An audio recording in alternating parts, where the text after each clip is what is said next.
Every so often, something in the media happens that is so stupid that it just makes you shake your head in disgust. This time it was Joe Rogan. It wasn't the compilation footage of Joe Rogan and all the times he had said the N-word over the years. It wasn't that. Every time they oh my God, this person said, everybody clutches their pearls, and I'm not condoning the use of the word. I'm not. I'm simply stating that the fact that these media personalities, like, is anybody in the least bit surprised when any of them does anything? I have an issue with the way the media clutches their pearls and handles it. It's hilarious. And I want to go over a couple paragraphs of an article from Vox here that we have. It is absolutely hilarious. Where are my manners? Monkeys! Roll the footage. Yeah, that works. I like all right, that a lot. okay. All right, moving on. Hey, what about Tulip?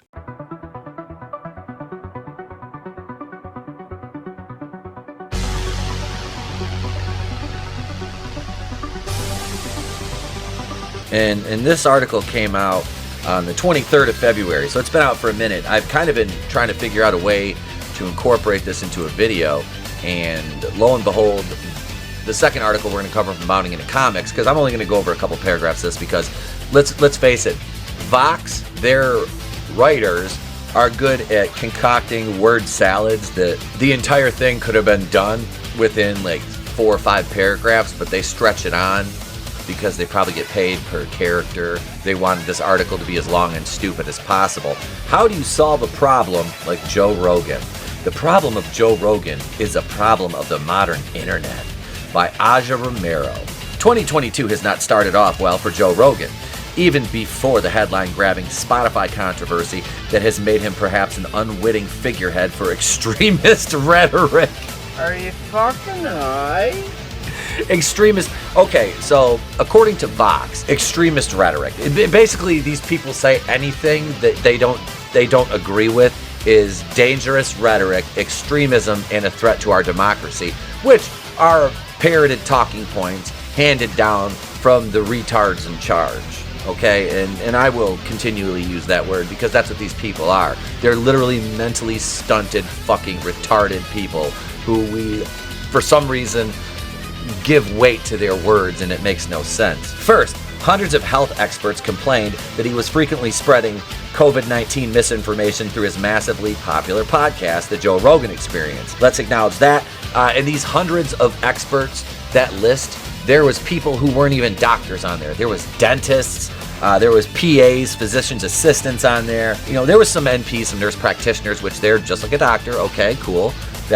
I'll give them that. You can't just put regular people on a list and call them health experts. Like, oh, this lady's a health blogger. She's a health expert. Let's put her on the list. No, that was shot down. It wasn't hundreds of health experts. Then a jaw-dropping compilation video of Rogan saying the N-word 24 times in 12 years. 24 times in 12 years. If he was a little bit darker skinned, they would have called it a fucking rap song. 24 times in 12 years. Uh-oh, we better take him out back and fire him out of the trebuchet into the sun. I'm not condoning it, but at the same time, I guess the question I would have to ask all these retarded motherfuckers out there who buy into the cancel culture shit is, what would you have them do? What would ye leftists of faux moral high ground and blue check marks have him do for his atonement? Grovel? What? Donate money to burn, loot, murder? I mean, what do you want? What do you want? What do you fucking brain dead fucks want? And like I said, I don't think you should have apologized, because once you apologize for one thing to these fucking idiots, you have to apologize to these fucking idiots for everything. You know, Spotify had his back. They did take some episodes off of their platform, which is fucking stupid in my opinion too. You don't do that. You don't bend the knee to these fucks. As I said in one of my Bel Air reviews, we had that situation where Carlton, you know, he goes to basically the all-white private school, and they're in the locker room rapping, and one of the white dudes is rapping, and he's dropping the N-bomb. Will gets all mad, and Carlton later says, so why are you mad? Because he says a word that rappers sell to him and people that look like him, millions of them every day. So how can you get mad at him? All right, so it says right here, it goes on. So Rogan's dropped it 24 times in 12 years, an average of 2 times per year. These things seem like the hallmarks of a far-right ideologue. But Rogan, who called Barack Obama the best president we've had in our lifetime, which is, holy shit, wow, there's so many things wrong with that statement, can't easily be pigeonholed as a racist. He also can't be easily pigeonholed as an anti-sized bigot, despite having made misogynistic, anti-feminist, fat-phobic, homophobic, transphobic, and anti-vax statements. These people will try to call out misogyny at every turn, but they're fine with misandry. They're fine with that. They're absolutely fine with misandry because that's acceptable. Because men are, it's all right to hate on men, especially white men. They're fine. You can hate on them all you want. I mean, these intersectional feminists, they're fucking idiots. They don't want to be women. They want to be men. They think that's how they become a strong woman, is becoming a fucking man.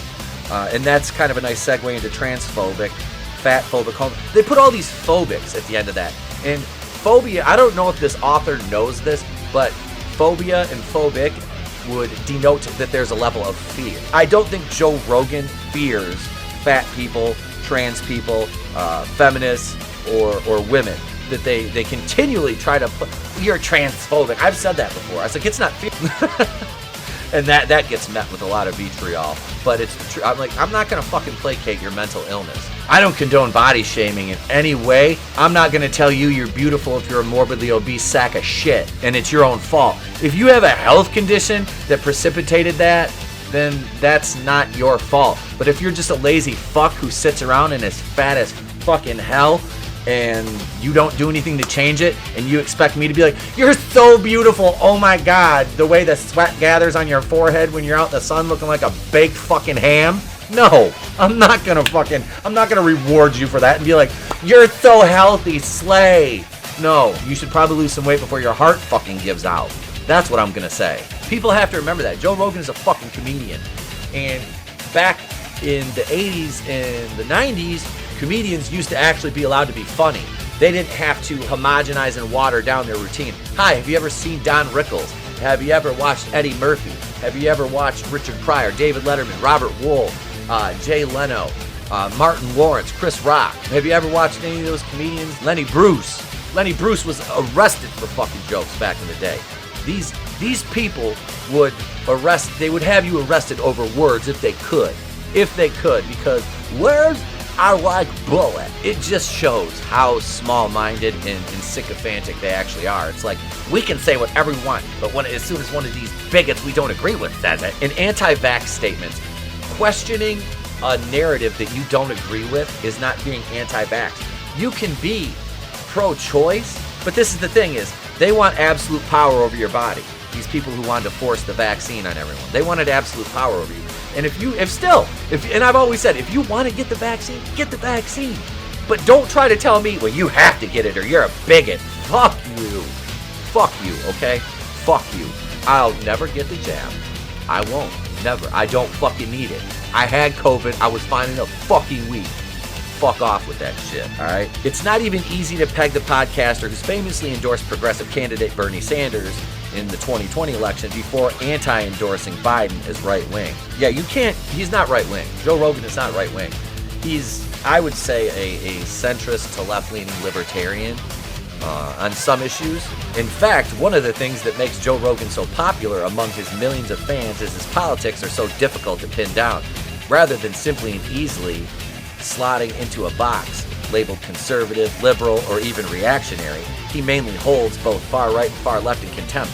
Depending on which day you check in, he's either a left-leaning centrist or a right-leaning libertarian, but his contrarian tendencies tend to lead him to embrace and toy with lots of ideas, including those from the fringe.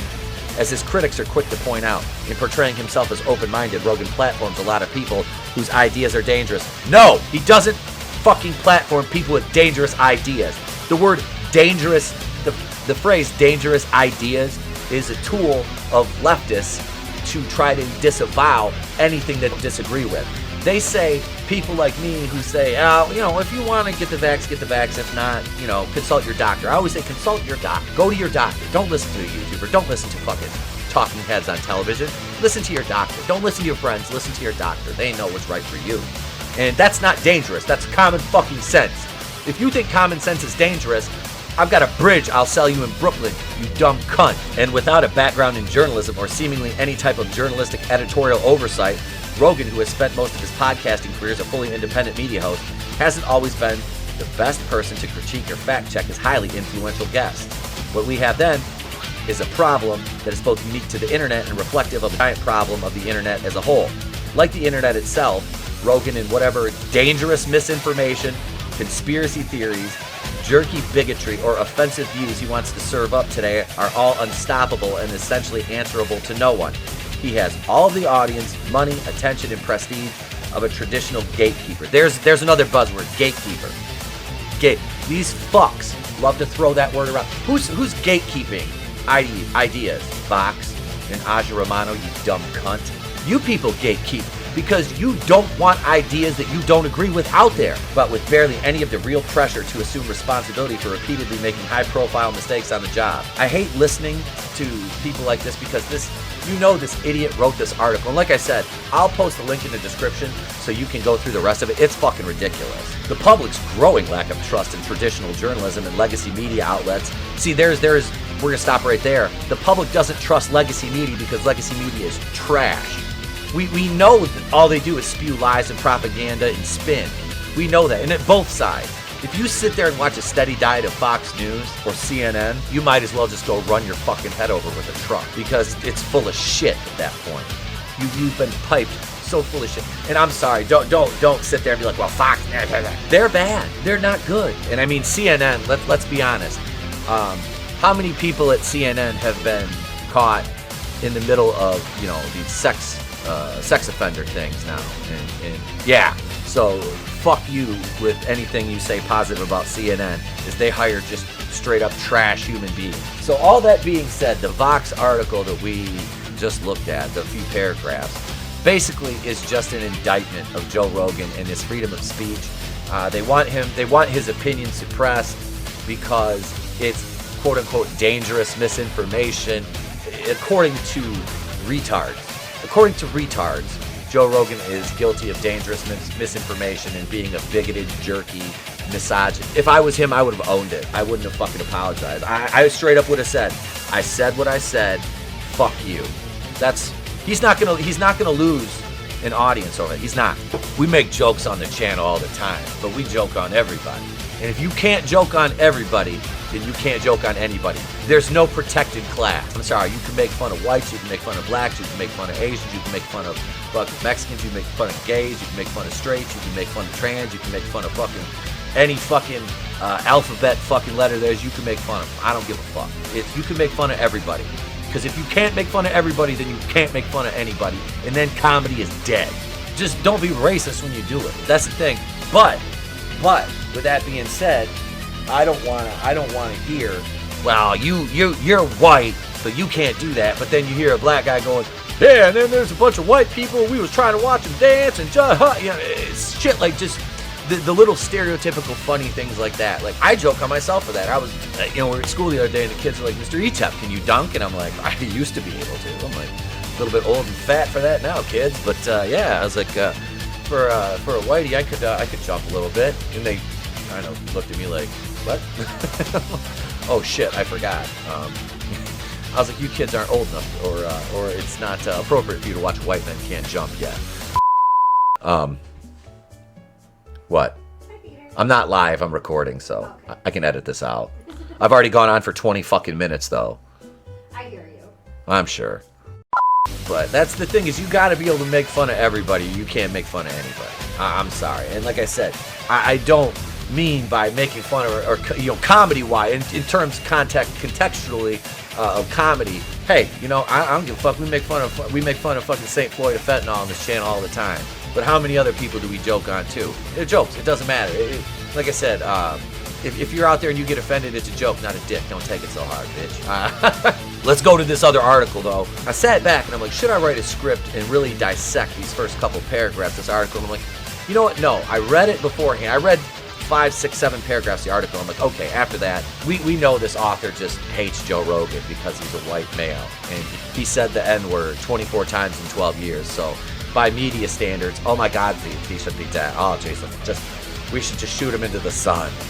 Is he canceled? Did his fucking podcast get canceled?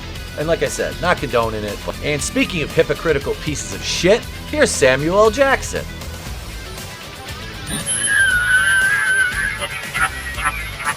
Samuel Jackson slams Joe Rogan's use of the N-word, unapologetically defends Quentin Tarantino's repeated use of the racial slur in his films. And yeah, how about that, Sam? You and your fucking hypocrisy. What's in your wallet is everybody else's money that you so willingly take when you let them use that word in your presence. But it's okay for some, but not for all, unless they get the cosign from Samuel L. Jackson. A Hollywood actor, Samuel L. Jackson, has slammed Joe Rogan for his past use of the N-word before conversely taking time to defend the renowned director Quentin Tarantino's own history of using said word in his many movies. Cancellation attempt against Joe Rogan was propelled by the cancel culture mob in February when a compilation video of the podcaster using the N-word started doing the rounds amidst an unrelated cancellation attempt over perceptions by some that he was spreading misinformation about COVID-19 on his show by platforming such guests as Dr. Robert Malone. There's a video that's out. It's a compilation of me saying the N-word. It's a video that's made of clips taken out of context of me, 12 years of conversations on my podcast. It's all smashed together and just looks fucking horrible, Rogan said in his apology video, which I don't think he should have apologized. I don't think Joe should have apologized at all. Because if you apologize, you're showing weakness to these fucking vultures. Should he have said it on his podcast? No, he should have never used that word. Apologizing for it now, you just acknowledge it. Like, yeah, I did it. I shouldn't have, but I did it. If this video compilation came out and your listener base was like locked in, you're not massively hemorrhaging numbers, he elaborated. Now I know that most people, there is no context where a white person is allowed to say that word. Never mind publicly on a podcast, and I agree with that now. I haven't said it in years, but for a long time, when I would bring that word up, instead of saying the N-word, I would just say the word. I thought, as long as it was in context, people would understand what I was doing, Rogan added. The podcaster also asserted that he was using the N-word in context, proceeding to point out how some artists like Richard Pryor used the word in one of his albums, and even Quentin Tarantino, who has used the word fairly often in his films, including Pulp Fiction. In a recent interview with the Sunday Times, Jackson offered his thoughts on Rogan's apology video, telling the news outlet, he is saying nobody understood the context when he said it, but he shouldn't have said it. It's not the context, dude, the actor continued.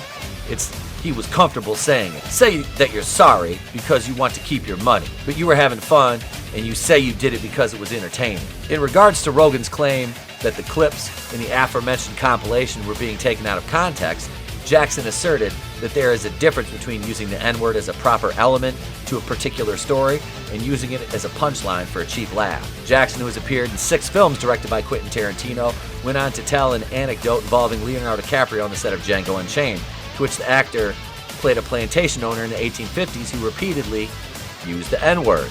Speaking, of course, of the famous meme of Leo as Calvin Candy. It needs to be an element of what the story is about, the Pulp Fiction actor recalled. A story has context, but just to elicit a laugh, that's wrong. While we were rehearsing the slave movie, Django Unchained, Leo DiCaprio said, I don't know if I can say the N-word this many times. Me and Quentin said that you have to. Ironically, in defense of Tarantino, Jackson then said, every time someone wants an example of overuse of the N-word, they go to Quentin. It's unfair. He's just telling a story and the characters do talk like that. When Steve McQueen does it, it's art. He's an artiste. Quentin's just a popcorn filmmaker. Well, Samuel is probably just defending his fucking golden goose because he's been in 6 Quentin Tarantino movies. And I guarantee you, those 6 Quentin Tarantino movies have made Samuel Jackson a lot of fucking money. Now, Samuel Jackson has acted in more movies, I think, than any human being in history. The 6 Tarantino movies he's acted in, he's been paid very handsomely to stand around while white people use the N-word. In 2012, Jackson admitted that his reason for voting for Barack Obama in the 2008 presidential election boiled down to the then candidate's skin color. I voted for Barack because he was black, the actor told Ebony magazine. Because that's why other folks vote for people, because they look like them. That's American politics, pure and simple. Obama's message didn't mean shit to me.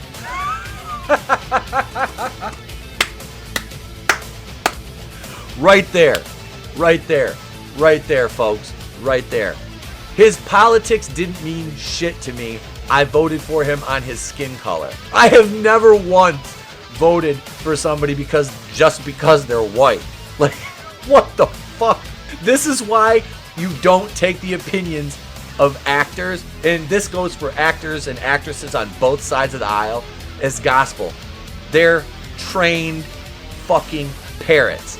They learn lines and then they spit them back at you.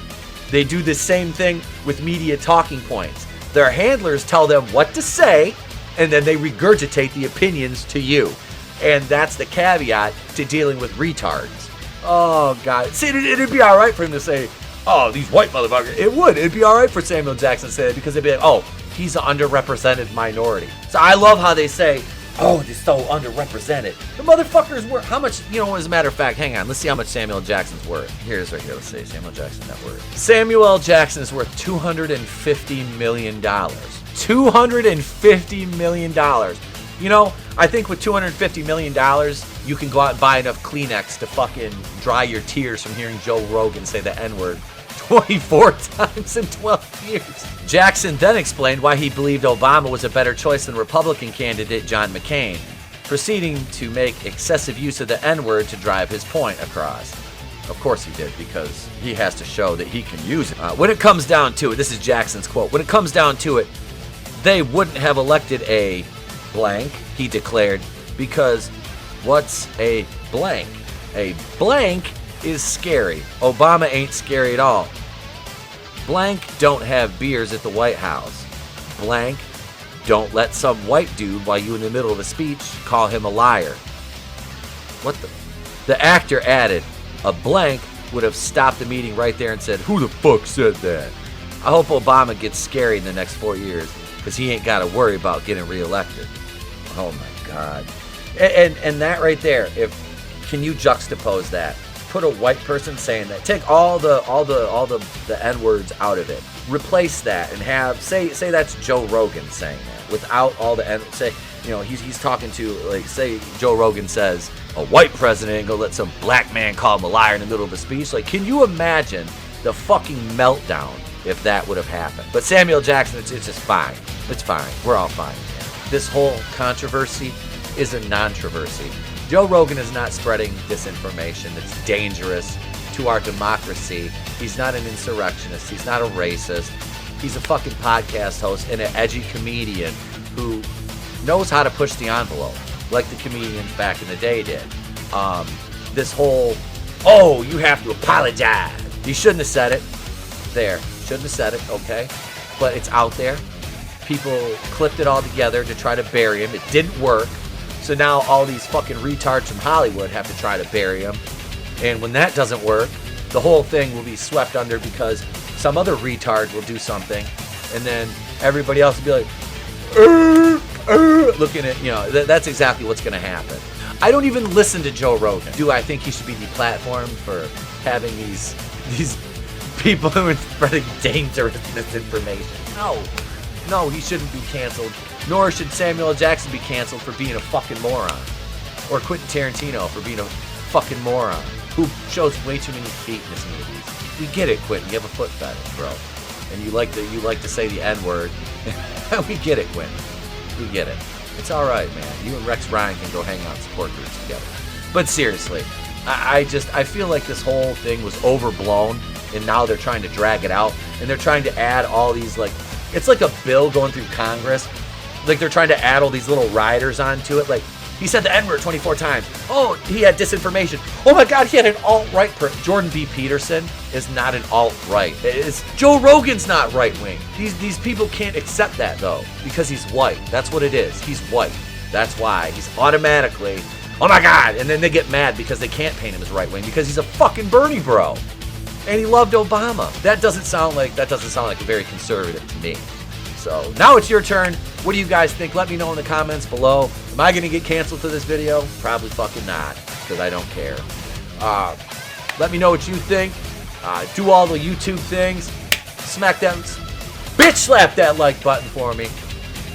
Share the video. If you're not subscribed, please subscribe. And yeah, that's it, gang. I'm Kuyin of The Place to Be Reviews. I've been here with all of you. If I don't see you, have a great day. Plus tomorrow, I'll catch you on the next one. And remember, I could do this all day. It's better to burn out than to fade away.